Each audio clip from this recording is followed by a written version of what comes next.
स्वागत है आप सभी लोगों का। और हम आज लाए हैं 1 से 10 जनवरी के बीच जो अति महत्वपूर्ण करंट अफेयर्स है हमारे परीक्षा के दृष्टिकोण से, हम उन्हें पढ़ेंगे। ये लगभग 30 से 34 क्वेश्चन का एक संग्रह है। तो आइए चलते हैं। हमारा पहला क्वेश्चन है कि किस केंद्रीय मंत्रालय के द्वारा प्रज्वला चैलेंज जो है लॉन्च किया गया है। तो आपको बताते चले कि इस समय जो गवर्नमेंट का फोकस है वो ग्रामीण विकास पर बहुत ज़्यादा है। तो ये एक तरह से है कि कुछ लोगों को इसमें आमंत्रित किया गया, कुछ लोग स्वयं मतलब इसमें पार्टिसिपेट कर सकते हैं और बता सकते हैं कि कैसे गाँव को जो है वो आर्थिक रूप से कैसे उनको सशक्त बनाया जा सकता है। और जो भी इसमें पार्टिसिपेट करेंगे, जो टॉप 5 विजेता होंगे, उन्हें 2 लाख रुपए का इनाम दिया जाएगा। और बेसिकली ये है कि आप अपने नवाचारी जो विचार हैं वो सरकार को बता सकते हैं।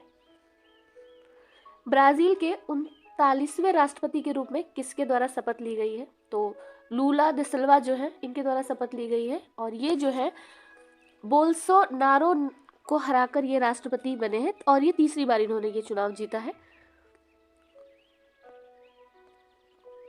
अभी फुल फ्लेज में कौन सा जो देश है जो है यूरोपीय संघ में शामिल हुआ है और वो ऐसा करने वाला 27वां देश बन गया है। ब्रेग्जिट सुना होगा आप लोगों ने, जब ब्रिटेन एग्जिट हुआ यूरोपीय संघ से तो ब्रेग्जिट करके एक टर्म्स चला था। तो उसी से कुछ इस तरह से है कि यूरोपीय संघ में शामिल होने वाला कौन सा देश है, वो तो निकलने वाला देश था, ये शामिल होने वाला। तो यूरोपीय संघ में शामिल होने वाला, पूरी तरीके से शामिल होने वाला देश जो है ये क्रोएशिया है।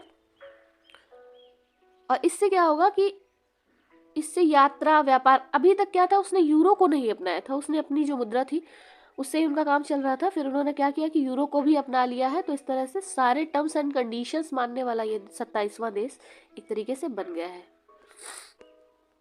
108वीं भारतीय विज्ञान कांग्रेस सम्मेलन जो है ये कहाँ आयोजित किया गया?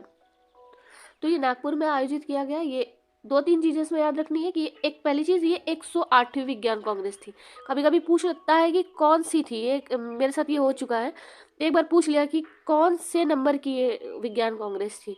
तो 108वें नंबर की थी, नागपुर में आयोजित की जा रही है, दूसरी चीज़ याद रखनी है। और तीसरी चीज़ है महिला, इसका थीम जो था वो महिला सशक्तिकरण के साथ सतत विकास के लिए विज्ञान और प्रौद्योगिकी, ये इसका थीम था। किस देश के वैज्ञानिकों ने एक जल शोधन प्रणाली विकसित की है? और इसमें क्या उन्होंने प्रणाली में है क्या कि माइक्रो प्लास्टिक जो है इसको शीघ्र फिल्टर कर देगा। ये आज एक बहुत बड़ी समस्या है कि जल में भी मतलब माइक्रो प्लास्टिक जो है पहुंच गए हैं, जिसकी वजह से कई बीमारियां हो रही हैं। तो उसी से रिलेटेड ये है कि तो ये जो आविष्कार है ये दक्षिण कोरिया के द्वारा किया गया है। और उन्होंने ये करके दिखाया कि लगभग 99.9 जो है % उन्होंने इसे माइक्रोप्लास्टिक को फिल्टर किया इस शोधन प्रणाली के द्वारा। अभी मन्नथु पद्मनाभन जो है उनकी जयंती पर, क्योंकि प्रधानमंत्री ने श्रद्धांजलि अर्पित की है तो इसलिए इम्पोर्टेंस बढ़ जाती है। तो श्रद्धांजलि इन्होंने अर्पित की है। तो इसका किस राज्य से संबंध है, ये किस राज्य से संबंधित है? ये केरल से संबंधित है। और ये जो पद्मनाभन जी हैं इनका जन्म केरल में हुआ था और जो है ये भारतीय समाज सुधार स्वतंत्रता सेनानी भी थे। वैक्यूम सत्याग्रह जो कि 1924 में हुआ उसमें शामिल थे। गुरुवायूर सत्याग्रह जो था उसमें भी शामिल थे। भारतीय राष्ट्रपति जो है द्रौपदी मुर्मू जो है इन्होंने संविधान उद्यान का उद्घाटन किया है। देखिए, क्योंकि अगर कोई चीज़ पहली बार हो रही होती है, कोई यूनिक चीज़ है, पहली बार हो रही है, तो इससे पूछने की संभावना बढ़ जाती है, क्योंकि जो पेपर बनाने वाला होता है वो भी ऐसी ही चीज़ों को ढूंढता है कि क्या नया हुआ है। तो ये एक नई चीज़ है और भारत में पहली बार है, तो ये इम्पोर्टेंट हो जाता है। और क्योंकि राष्ट्रपति ने इसका उद्घाटन किया है तो आपको ध्यान रखना ही पड़ेगा। तो संविधान उद्यान का उद्घाटन जो है ये जयपुर में हुआ है और इसलिए हुआ है ताकि संविधान निर्माताओं के प्रति थोड़ी सी रिस्पेक्ट बढ़े, संविधान के प्रति लोगों की जागरूकता भी बढ़े। और ऐसा करने वाला राजस्थान जो है ये पहला राज्य है। सुन्नी बांध जल विद्युत परियोजना जो है अभी इसका उद्घाटन किया गया, तो ये हिमाचल प्रदेश में है। मिक्स एंड मैच के लिए ऐसे क्वेश्चंस आते हैं। वाइब्रेंट विलेज प्रोग्राम हो सकता है 3 बड़े बड़े आपको ऑप्शंस दे दिया जाए कि ये किससे रिलेटेड है, अंतर्राष्ट्रीय सीमा से रिलेटेड है, विलेज को डेवलपमेंट से रिलेटेड है, ये क्या है। तो इसे आपको याद रखना कि जो अंतर्राष्ट्रीय सीमा है इन यहाँ पे जो गांव बसे हुए जो विलेज हैं, इनके डेवलपमेंट के लिए ये प्रोग्राम शुरू किया गया है। तो यहाँ पानी, बिजली, सड़क, इंटरनेट जैसी सेवाओं को उपलब्ध कराने से है। यहाँ पे विश्व का जो है ताड़ के पत्तों का पहला पांडुलिपि संग्रहालय कहाँ पर स्थापित किया गया। फिर मैंने कहा कि जो पहली चीज़ है, यूनिक चीज़ है, वो आपको याद रखना ही पड़ेगा। तो ये है केरला, केरल में ऐसा हुआ है। अभी एक क्षति हुई है, अंतर्राष्ट्रीय क्षति है। तो ये है कि अपोलो कार्यक्रम जो नासा के द्वारा शुरू किया गया था, इसमें 3 लोग गए हुए थे। तो इस कार्यक्रम से जो एक सदस्य लास्ट बचे हुए थे, वॉल्टर कनिंघम, उनकी मृत्यु हो गई है। तो वॉल्टर कनिंघम का नाम आप लोग याद रखेंगे। 17वें प्रवासी भारतीय दिवस सम्मेलन का आयोजन कहाँ किया जा रहा है? अभी तक मैंने नहीं देखा कि आसपास के करंट अफेयर्स के सेक्शन, जहाँ से भी मतलब जिस भी एग्जाम में करंट अफेयर्स का सेक्शन है, वहाँ पे ये क्वेश्चन ना पूछा जाए। अगर हुआ है तो उसके 6 महीने बाद तक के हर एग्जाम में ये क्वेश्चन पूछा गया है। तो 17वें प्रवासी भारतीय दिवस सम्मेलन का आयोजन इंदौर में हुआ है। इसका विषय है प्रवासी अमृत काल में भारत की प्रगति के विश्वसनीय भागीदार। दक्षिण पूर्व एशिया की, और इसमें एक चीज़ बता दें कि ये इसलिए है कि क्योंकि भारत में इस समय गांधी जी वापस आए थे इस दिन, तो इस वजह से इसे मनाया जाता है। भारत के बाहर जो हमारा डायस्पोरा रह रहा है, उसे सम्मानित भी किया जाता है इस दौरान।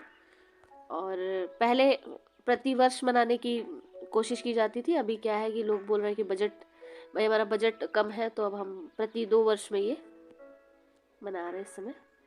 इससे रिलेटेड क्वेश्चन मैंने पहले भी पढ़ाए हैं, तो वो भी देख लीजिएगा आप लोग। दक्षिण पूर्व एशिया की पहली डार्क स्काई सेंचुरी कहाँ स्थापित की गई है? तो पहली डार्क स्काई सेंचुरी लद्दाख में स्थापित की गई है। इसमें क्या है कि खगोलीय नज़ारे देख सकते हैं, और ये मतलब हमारे यहाँ टूरिज्म को भी बढ़ावा देगी। किस राज्य में मनरेगा श्रमिकों के लिए पेंशन गारंटी योजना शुरू की गई है? तो राज्य है केरल। और एक तरीके से ये ऐसे लोगों को सामाजिक सुरक्षा प्रदान करने का एक अच्छा तरीका है। वर्ष 2022-23 के लिए भारत से कृषि प्रसंस्कृत खाद्य उत्पादों का लक्ष्य कितना रखा गया है? कि भारत से इतने खाद्य और कृषि प्रसंस्कृत उत्पाद जो है बाहर जाएंगे। तो ये लक्ष्य है 23.56 अरब डॉलर का। आयुष्मान भारत के तहत कितने आयुष्मान भारत स्वास्थ्य कल्याण केंद्रों का लक्ष्य रखा गया है? तो ये 1.5 लाख है। 1.5 लाख ऐसे आयुष्मान केंद्र बनाए जाएंगे। किस संस्था ने statistical tables relating to banks in India ये अभी जारी किया है? एक वेबसाइट है एक तरीके से। तो ये है आरबीआई।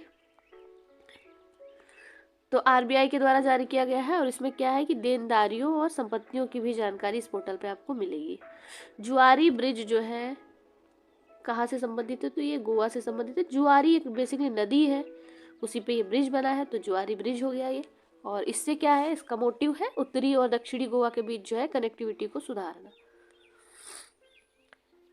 किस राज्य द्वारा दुनिया के सबसे बड़े ओपन थिएटर धनु यात्रा उत्सव का आयोजन किया जाता है? तो ये राज्य है उड़ीसा। एक चीज़ जो इम्पोर्टेंट है, और एक बार मुझसे भी मिस हुई, मतलब मैंने गलती की है। क्वेश्चन पूछा गया था कि इसमें किस चीज़ के किसे मतलब क्या प्रदर्शित किया जाता है? तो उसमें रामायण, महाभारत ये सब था, और एक ऑप्शन ये था कि भगवान कृष्ण से संबंधित प्रसंग। तो लकीली मेरा सही हो गया था। तो आप लोग ये भी याद रखिएगा कि भगवान कृष्ण से संबंधित प्रसंगों को इसमें शामिल किया जाता है। फिर है कि उत्कर्ष 2.0 नाम से अपनी मध्यम अवधि की रणनीति। ये उनके लिए है जिनका एग्जाम अभी 1-2 महीने में ही है, और बैंकिंग से रिलेटेड जो जॉब्स देख रहे हैं। तो ये आरबीआई है, 2.0 नाम से इन्होंने अपनी मध्यम अवधि की रणनीति जो है अभी जारी की है। फ्यूचर इंजीनियर्स प्रोग्राम ये लॉन्च किया है अमेजन फ्यूचर इंजीनियर्स ने, और इसका मोटिव सीधा है कि बच्चों और युवा जो हैं उसमें कंप्यूटर विज्ञान शिक्षा की पहुंच वहां तक बढ़ाना। किस संस्था ने जो है भीम ऐप विकसित किया है? Bharat interface for money. तो ये है भारतीय राष्ट्रीय भुगतान निगम भारत पे का तो सब जान रहे होंगे, अश्नीर ग्रोवर है, वो तो यूट्यूब पे बहुत फेमस है तो इसका, लेकिन आप लोग जान लीजिए कि भारतीय राष्ट्रीय भुगतान निगम के द्वारा भीम ऐप को विकसित किया गया है और ये पूरी तरीके से स्वदेशी ऐप है। भारत ने हाल ही में किस देश के साथ comprehensive migration and mobility partnership agreement पर हस्ताक्षर किए हैं? दो देश है, ऑस्ट्रिया, और ये अकेले ऐसा नहीं है कि इसके साथ ही है, यूके, फ्रांस, जर्मनी, फिनलैंड, इन सब के साथ भी ऐसे समझौतों पर हस्ताक्षर भारत कर चुका है। Centre for monitoring Indian economy की जो नवीनतम रिपोर्ट है, अभी दिसंबर 2022 में अभी जारी की गई है, तो इसमें सबसे ज़्यादा बेरोजगारी दर कहाँ पे है बताया गया है, तो वो राज्य है हरियाणा।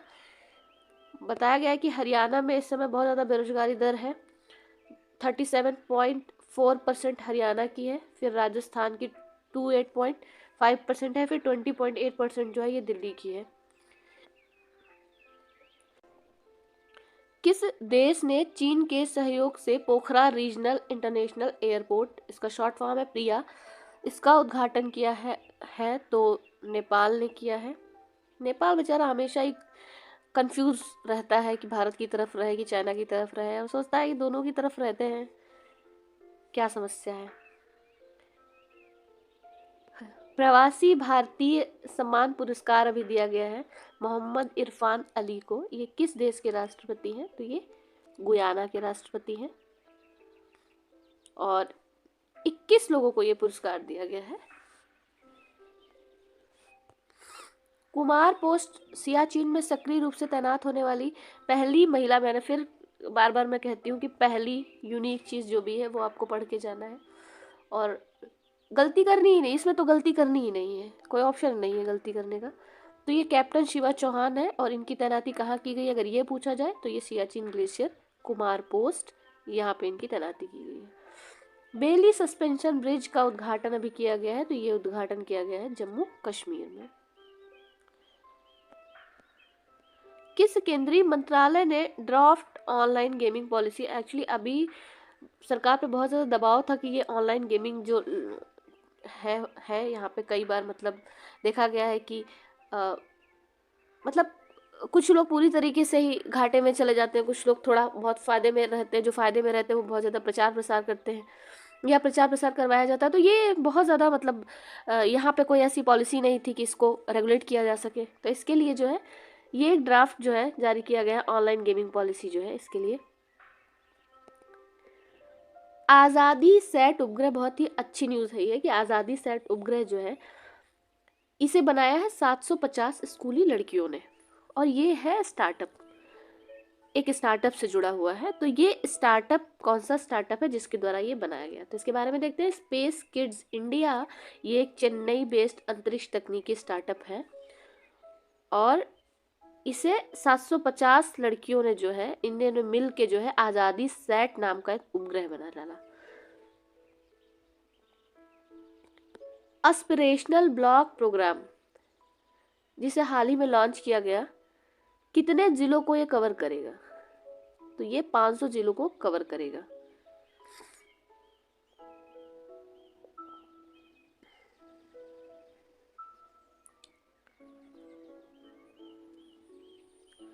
एनएसओ के पहले अग्रिम अनुमान के अनुसार, एनएसओ के पहले अग्रिम अनुमानों के अनुसार 2022-23 में भारत की अनुमानित जीडीपी वृद्धि कितनी होगी, तो ये अनुमानित है, ये है 7.0%। किस राज्य ने उद्यमियों के लिए व्हाट्सएप का उपयोग करके शिकायत दर्ज करने की सुविधा शुरू की है, तो ये केरल राज्य है। इसमें यही है कि उद्योग विभाग ने उद्यमियों के लिए व्हाट्सएप प्लेटफॉर्म का उपयोग करके अपनी शिकायतें दर्ज करने, निवारण प्राप्त करने के लिए ये एक तरीके की सुविधा शुरू की है।